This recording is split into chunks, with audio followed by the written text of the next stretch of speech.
Warning, this video is about a same-sex SA that occurred inside a jail. If you're sensitive to stories like that, please skip this video.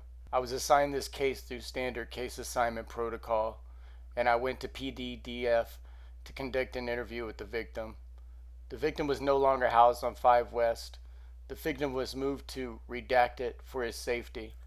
The victim explained that he was in his bunk, which was in the temporary bed in the center of the dormitory. The victim continued to explain that the suspect, jakejhit, known as Rahsta from 6th Block, sat on his bunk and began a conversation. The suspect began questioning the victim about his charges. The suspect asked the victim to work with him.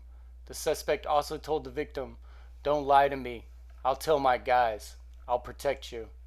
The victim said he did not know what the suspect was talking about, but he said he thought that if he did not work with the suspect, he would be hit. The victim said the suspect told him he wanted money.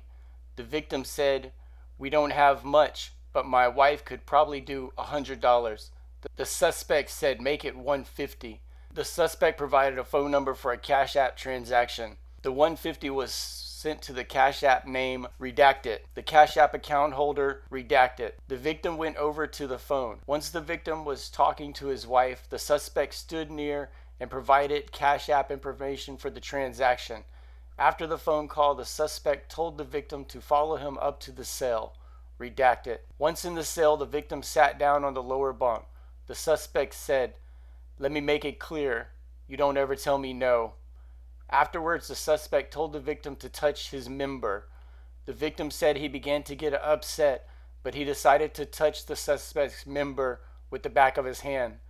The suspect then told the victim to get off him. The suspect then exposed his member and told the victim to grab his member.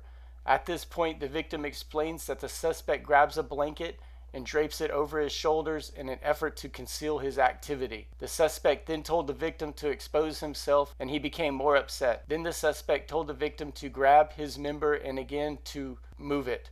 The victim said he thought the suspect was going to make him perform fellatio. The victim said he began to cry, and the suspect told him to get out of his room. Before leaving, the victim explained that the suspect said, "Don't make me hurt you. Don't tell anybody about this, 'cause I'll hurt you real bad. And if you leave, I'll put a hit out on you." The total victim said he was touched the suspect's member 5 to 6 times. The victim said other inmates prevented him from using the phones and tablets, so he could not tell people what happened to him. The victim said he was able to pass a note to 5 West security officer. The officer made a report, and the victim passed the note to the officer that stated, "I'm afraid for my life. I'm being threatened, and I was assaulted." The officer removed the victim from the dormitory. As the victim was departing the dormitory, he said he heard someone yell, "They better put you back in here or you're a dead man."